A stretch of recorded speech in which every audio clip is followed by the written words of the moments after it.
Corona تمہارا نہ کچھ کر سکے گا، کرونا تمہارا نہ کچھ کر سکے گا، کرونا کے خالق کی اطاعت کرو نا۔ معززین، دنیا بڑی پریشان ہے، معاملات بڑے خراب ہیں، ہر کوئی سہما نظر آتا ہے کرونا سے ڈرنے کی وجہ سے۔ تو معززین، میں آج آپ کو ایک ایسا وظیفہ بتانے والا ہوں، جو آدمی صبح کو 3 مرتبہ نماز پڑھنے کے بعد یہ وظیفہ پڑھ لے اور شام کو نماز پڑھنے کے بعد 3 مرتبہ یہ وظیفہ پڑھ لے، اسے کرونا سے ڈرنے کی ضرورت نہیں ہے۔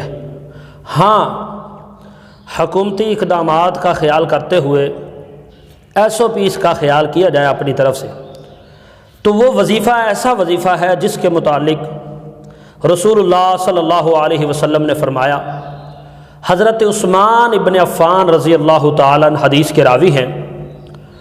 حدیث جامع ترمذی 5088 حدیث نمبر۔